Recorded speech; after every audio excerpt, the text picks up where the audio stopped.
Is this one of the biggest hacks in crypto that we've ever seen? What is going on? What you guys need to know. This is a quick update on the NPM hack.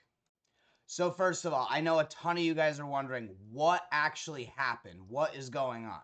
So what this is a supply chain attack on JavaScript. So what is JavaScript?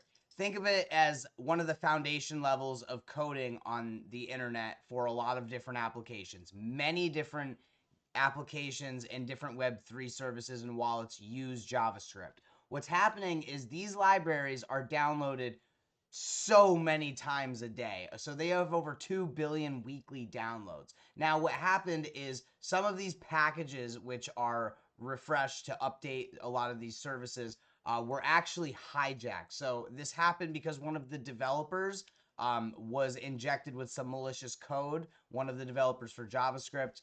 This is a huge breach, guys. This really has nothing to do with crypto, but unfortunately, a lot of these applications and wallets that crypto uses are built on JavaScript, so a lot of different chains and applications were affected.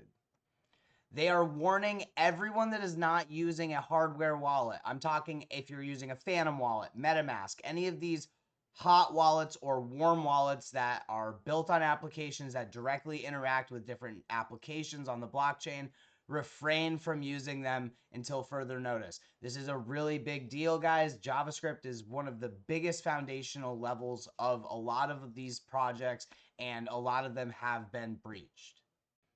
It is important to know that if you do have a hardware wallet, such as a Ledger device, you are safe, but there are important things that you should keep in mind to keep your funds protected.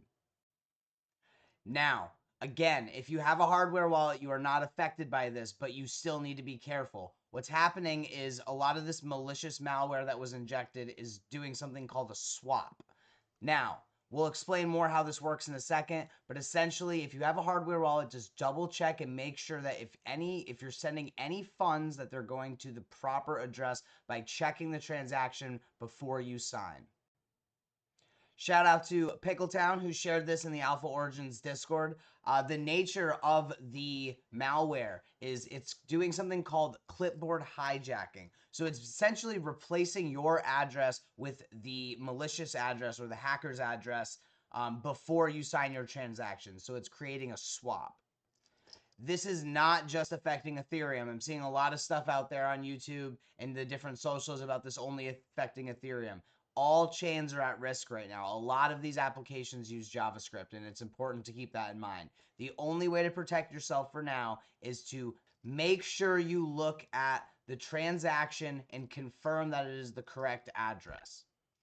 The safest thing you can do is make sure that you're staying away from these wallets which use JavaScript or may be compromised. And also, if you do have a hardware wallet, make sure you are checking your transactions. This is a very sophisticated malware, and it is injecting its payload into different wallet applications and different functionalities of the wallet. It's unclear yet whether it's able to steal seed phrases, but for now, we do know that it is swapping addresses. It's important to look at this as a middleman attack. So crypto directly was not affected by the hack. Nothing crypto related was hacked, but a lot of these applications that are used to interact with crypto are compromised. A lot of the JavaScript applications, such as MetaMask and some of these other wallets, are not safe to use right now. We will keep you guys updated, and we'll be going over some more information during tomorrow's live stream. It's at 10 a.m. Eastern Standard Time every single day, and we will have more information to share with you guys about what happened and give you guys any relevant updates. The most important thing is stay off of your hot wallets and try not to make any crypto transactions until we hear that this has been resolved. Stay safe, guys.